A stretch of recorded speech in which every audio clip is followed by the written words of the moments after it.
हमने शहर को दी एक नई पहचान, हम हैं सिंघानिया बिल्डकॉन।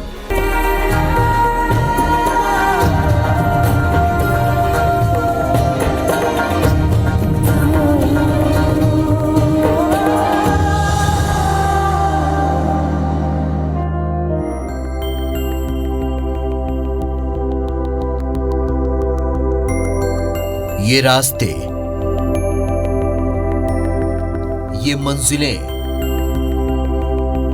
ये मुजस्समे, ये नीम खामोशी, ये सब समय के हरकारे हैं। गौर से देखिए, अतीत की बुलंदियां और घाटियां जुम्बिश कर रही है। यहां वक्त के इस नक्कार खाने में अब भी बोलती है गुमनामी की तूती।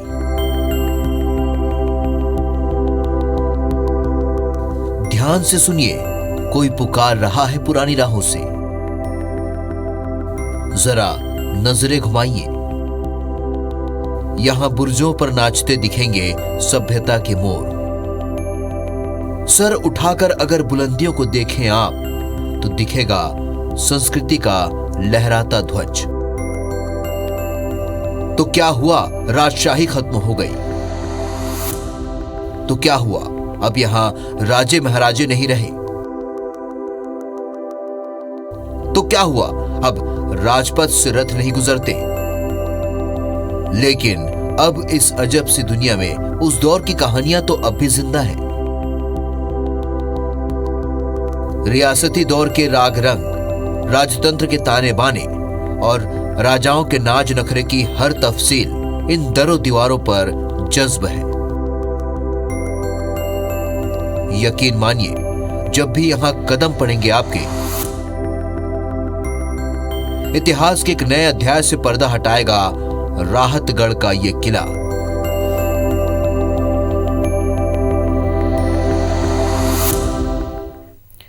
नमस्कार, मैं हूं आपके साथ ज्योति सिंह। स्वागत है आप सभी का हमारे खास कार्यक्रम धरोहर में। और आज की हमारी खास पेशकश है राहतगढ़ के रहस्य। जी हां, बुंदेलखंड में कई किले भारत के स्वाधीनता संग्राम के साक्षी रहे हैं।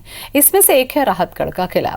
1857 के विद्रोह के बाद जब ब्रिटिश अधिकारी ह्यूरोज सेना लेकर झांसी की ओर बढ़ रहा था, तब उसका सामना बुंदेलखंड के योद्धाओं से हुआ। आखिर क्या है राहतगढ़ किले की कहानी, कौन से रहस्य यहाँ पर छुपे हैं, आइए जानते हैं।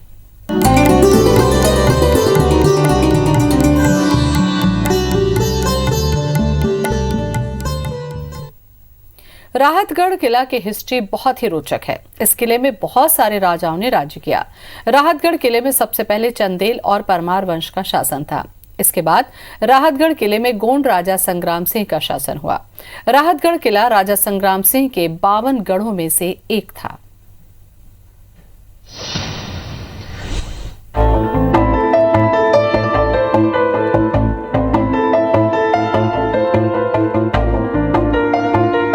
ऊंची ऊंची दीवारें, खूबसूरत नजारे, मजबूती की मिसाल और अजय होने का गौरव। ये धरोहर है बुंदेलखंड की, जो मध्य प्रदेश के सागर जिले में स्थित है और राहतगढ़ किले के नाम से जानी जाती है।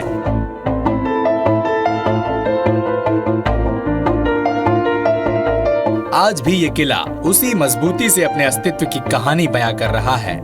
इस किले को देखकर इसकी शानो शौकत की गूंज बरबस ही सुनाई पड़ती है। 11वीं शताब्दी में बना ये किला वास्तुकला की मिसाल पेश करता है। किले की बनावट देखकर अच्छे अच्छे इंजीनियर हैरान हो जाते हैं। तो ये जानकारी मिलती है कि ईस्वी के करीब ये जो धार के परमार राजा थे, उनके अधिकार में था। लेकिन सागर स्टेट गजेटियर को हम देखें तो उसमें ये पाते हैं कि 1059 ईस्वी में ये अस्तित्व में था। और जो परमारों का महान राजा भोज था, उसका जो पौत्र उदयादित्य था, उसके अधिकार में ये था।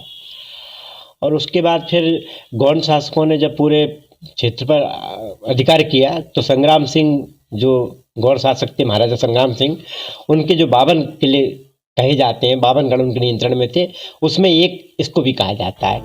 राहतगढ़ का ये किला अपने कंधों पर सदियों से रहस्यों का बोझ उठाए जिंदा है। सागर जिले से 30 किलोमीटर दूर आबाद है ये किला। तख्त बदले, ताज बदले और न जाने कितने युद्ध हुए, इन सब का साक्षी रहा है ये किला। ये सब इसने अपनी खुली आंखों से देखा है, इसीलिए राहतगढ़ किला ऐतिहासिक है और इसका इतिहास भी बेहद रोचक है। इस किले में बहुत सारे राजाओं ने राज किया है। राहतगढ़ किले में सबसे पहले चंदेलों और परमारों वंश का शासन था। इसके बाद राहतगढ़ किले में गोंड राजा संग्राम सिंह का शासन हुआ। राहतगढ़ किला राजा संग्राम सिंह के 52 गढ़ों में से एक था। महारानी दुर्गावती और उनके पुत्र वीर नारायण की मृत्यु के बाद ये किला गोंड राजा चंद्रशाह को मिल गया। उसके बाद राजा चंद्रशाह ने ये किला मुगल सम्राट अकबर को दे दिया। उसके बाद ये किला भोपाल के सुल्तान के कब्जे में आ गया। फिर राहतगढ़ किले को मुगल साम्राज्य से सिंधिया घराने ने छीन लिया और अपने राज्य में मिला लिया। मेरे पीछे जो आप देख रहे हैं ये राहतगढ़ बस्ती है, जो अब नए स्वरूप में है। लेकिन इस पहले भी जब यहाँ बस्ती होती थी, यहाँ पर हीरों की मंडी लगा करती थी। लेकिन इस किले में जो है राजाओं के साथ ही इस किले में पूरा सभासद, उनके मंत्री, उनके खजांची और सेनापति और सेना सहित जो भी सरकारी कामकाज यहाँ का इस जनपद का और इस किले से संज के सूबे का देखते थे, उनके सभी के निवास इसी किले के अंदर रहते थे। यहीं पे कार्यालय थे, यहीं पे राय जमा होता था, यहीं पे सेनापति भी रहते थे। ये सारे जो अवशेष यहाँ पर बने हुए हैं, ये बस्तियाँ इस चीज़ की गवाही दे रही हैं कि इस किले के अंदर ही इन सारे लोगों को रहने के लिए व्यवस्थाएं की गई थी और इस किले को इतना सुरक्षित बनाया गया था कि इस किले पर कोई आक्रमण न कर सके। इसलिए इसको इतनी ऊंचाई पर बनाया गया है। यहाँ पर आने के लिए जो घुमावदार रास्ते हैं उन पे इतनी वैज्ञानिक तरीके से उनको बनाया गया था कि दुश्मन जब हमला करे तो उसको आने में कठिनाई हो। इस किले की बनावट सुरक्षा की दृष्टि से बहुत महत्वपूर्ण है। किले की बाहरी दीवारों के साथ सुरक्षा चौकियों के अवशेष भी दिखाई देते हैं। पहाड़ी बहुत ऊंची है और किले की बनावट ऐसी है कि आक्रमणकारियों को दूर से ही निशाना लगाया जा सकता है। किला ऊंची 4 दीवारी से घिरा है, जिसमें सुरक्षा चौकियां बनी है। किले के दक्षिण किनारे बीना नदी की खाई से लगा हुआ है। इस खाई से होकर किले में प्रवेश कर पाना असंभव सा है। सुरक्षा के लिहाज से योजनाबद्ध तरीके से बना यह किला देश के अभेद्य किलों में शुमार था।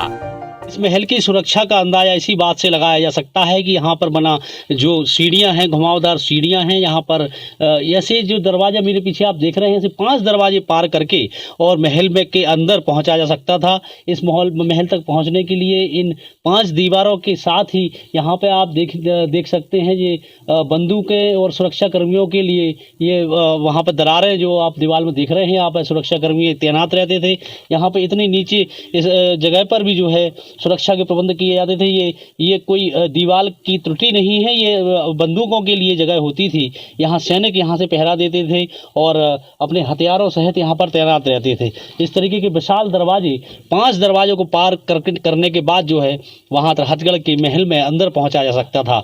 इसलिए ये इतने कड़े सुरक्षा इंतजाम बताते हैं कि इस महल की कितनी सुरक्षा को ध्यान में रखकर इसको बनाया गया था। वाकई आज ये किला खामोशी के साए से लिपटा है। इस खामोशी में भी कई कहानियां हैं, कई रहस्य हैं जो इन दीवारों और दरख्तों में दफन हैं, जिन्हें सिर्फ महसूस किया जा सकता है, जो आज इतिहास बन चुके हैं, आज हमारे सामने हैं। तो उसकी जीती जागती मिसाल इस किले के रूप में जो आज हमारी धरोहर है। Bureau report, IBC 24। राहतगढ़ किले के अंदर रानी महल देखने को मिलता है। प्राचीन समय में इस महल में रानियां रहती थीं। ये महल भी बहुत सुंदर है और ये महल 2 मंजिला है। रानी महल से आगे बढ़ने पर एक महल और देखने को मिलता है। इस महल को बादल महल के नाम से जाना जाता है। इस महल के बारे में कहा जाता है कि ये राजा की कचहरी थी। ये महल बहुत ही खूबसूरत है।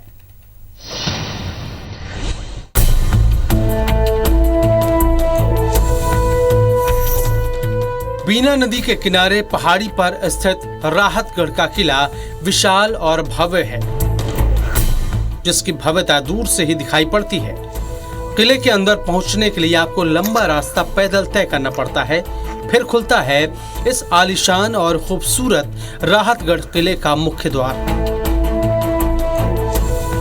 जहां से शुरू हो जाती हैं राजसी ठाठ बाट के गुजरे वक्त की कहानियां। महल के इन ऊंचे ऊंचे पत्थरों को देखकर आपको लगेगा कि आप बोल उठेंगे।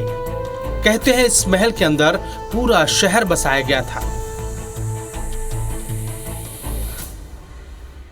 इस महल की सुरक्षा का अंदाजा इसी बात से लगाया जा सकता है कि यहाँ पर बना जो सीढ़ियाँ हैं, घुमावदार सीढ़ियाँ हैं, यहाँ पर ऐसे जो दरवाज़ा मेरे पीछे आप देख रहे हैं, ऐसे 5 दरवाजे पार करके और महल में के अंदर पहुँचा जा सकता था। इस महल तक पहुँचने के लिए इन 5 दीवारों के साथ ही यहाँ पे आप देख सकते हैं ये बंदूकें और सुरक्षा कर्मियों के लिए ये वहाँ पर दरारें जो आप दीवार में देख रहे हैं, यहाँ पर सुरक्षा कर्मी तैनात रहते थे।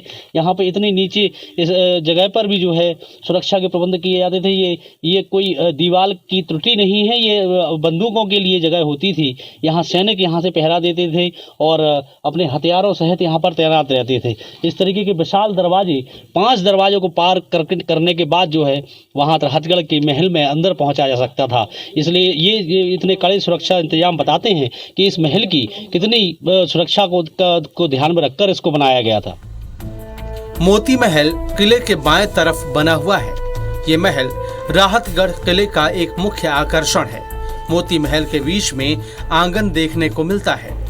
यहाँ पर स्तंभों में डिजाइन बने हुए हैं जो सुंदर लगते हैं।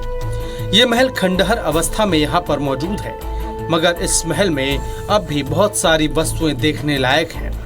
मोती महल 2 मंजिला है। इस महल में हवा और रोशनी के लिए खिड़कियां बनाई गई हैं। यहाँ पर राजा और रानी निवास करते थे। जो रानी महल है, राजा रानी यहाँ पे रहते, मेन स्थान यही था उनका। फिर यहाँ से आगे है जो महल, जो शाही महल बचता है, उसमें जो आम जनता वगैरह, मुनीम वगैरह ये रहते थे। फिर वहां से हटके जो वहाँ नाच गाना होया करता था, वहाँ पे नाच गाना होता था, राजा महाराजा देखते थे ऊपर से। फिर वो के आगे बादल महल बोलते हैं, वो काल कोठरी वगैरह थी, कचहरी थी वो। तो वहाँ पे जो भी फैसला राजा महाराजा देते थे।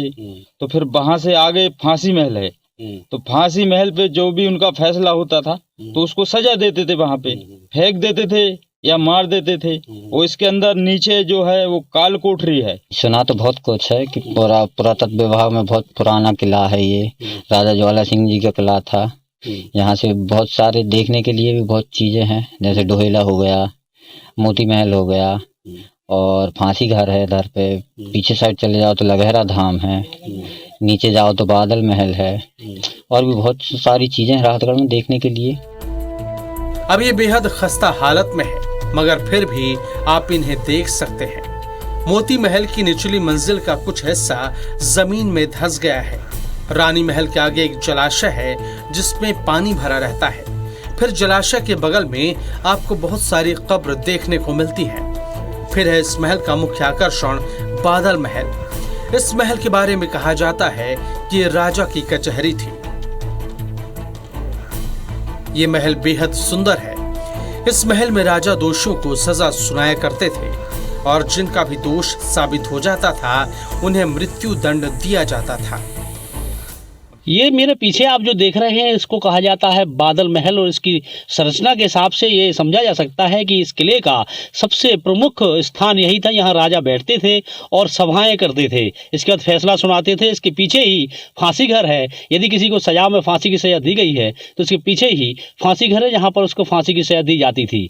परमार कालीन बना हुआ ये किला और ये जो जहाँ महाराजा का बैठने का सबसे प्रमुख आसंदी का जो महल है, इस पर परमार के बाद चंदेल राजाओं ने, गौड़ राजाओं ने, फिर अंग्रेजों ने भी यहाँ पर शासन किया और यहीं से पूरे राहतगढ़ का जनपद का जो है यह संचालन किया। और यहीं पर जो सारी रणनीतियाँ बनती थी और सारे युद्ध की जो रणनीतियाँ थी वो इसी महल में पीछे बनती थी। चूँकि इसका नाम बादल महल है इसलिए बड़ा है कि ये बहुत ऊंचाई पर है और बादलों के बिल्कुल पास पहुँच जाता है। देखने में दूर से लगता है जैसे बादलों में ये महल बना हो।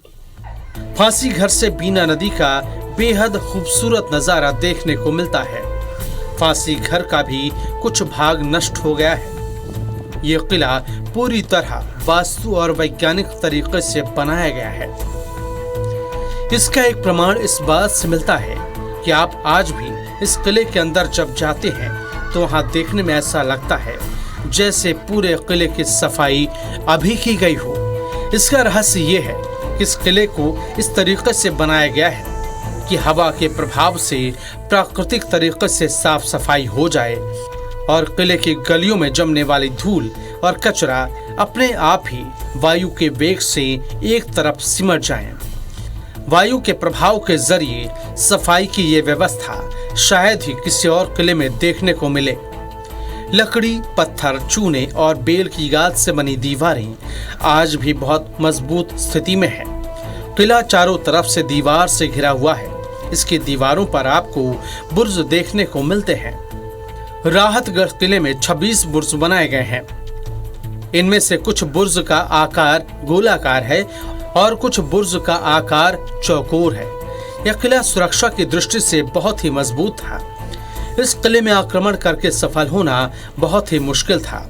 राहतगढ़ किले के बुर्ज में सैनिक रहा करते थे और वो किले की रक्षा करते थे। Bureau report, IBC 24। किले के अंदर एक तालाब है जिसमें आज भी पानी मौजूद है। कहते हैं राजा ने अपने शासनकाल में अपनी प्रजा और सेना की जलापूर्ति की व्यवस्था गर्मियों के दिनों में भी सुचारू रूप से बनी रहे, इस लिहाज से तालाब का निर्माण करवाया। साथ ही किले में खजाने का रहस्य भी छिपा हुआ है, जिसके लालच में लोगों ने किले की मजबूत दीवारों तक को नुकसान पहुंचाया है।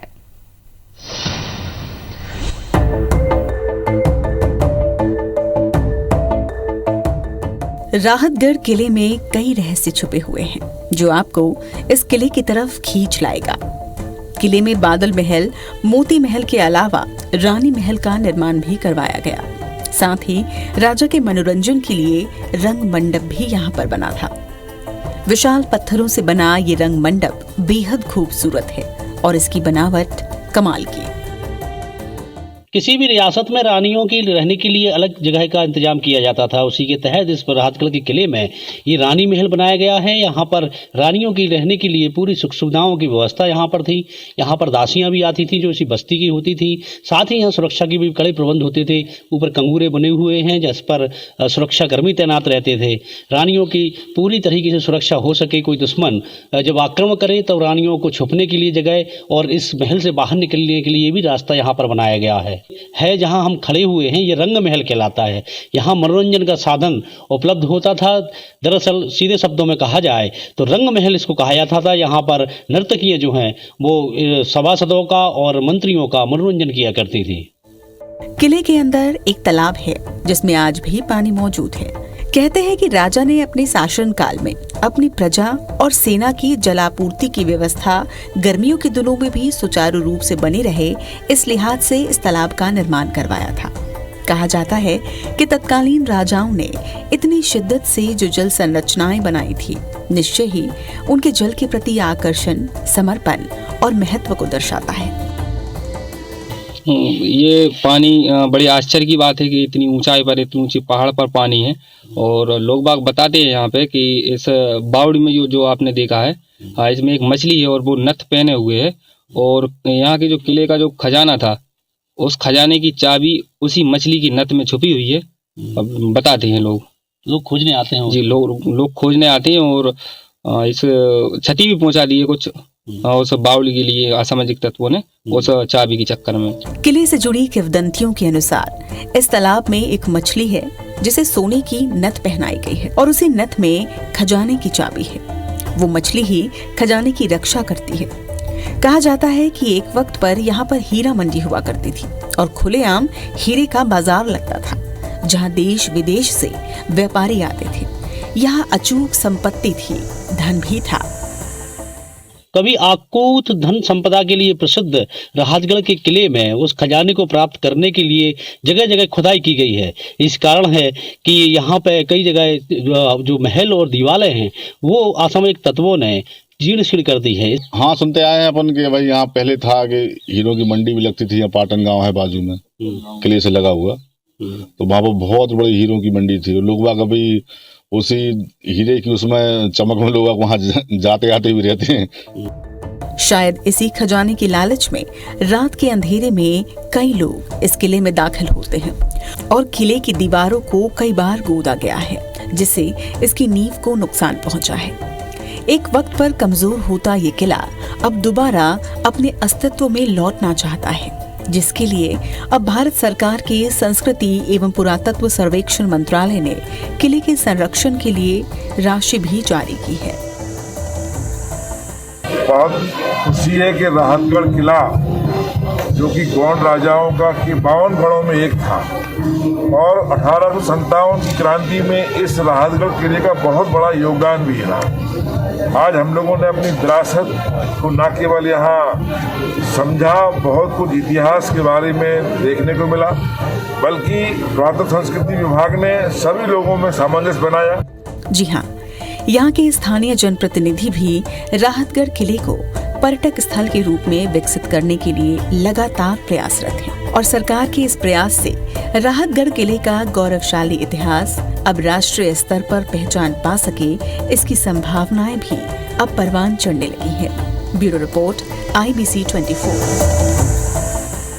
राहतगढ़ का किला मध्य प्रदेश का एक प्रसिद्ध किला है। यह किला सागर जिले के राहतगढ़ तहसील में स्थित है। सागर से राहतगढ़ की दूरी 30 किलोमीटर और भोपाल से राहतगढ़ की दूरी करीब 110 किलोमीटर है। इस किले को देखने के लिए दूर दूर से सैलानी यहां पहुंचते हैं, भले ही आज ये किला अपने अस्तित्व की लड़ाई लड़ रहा हो।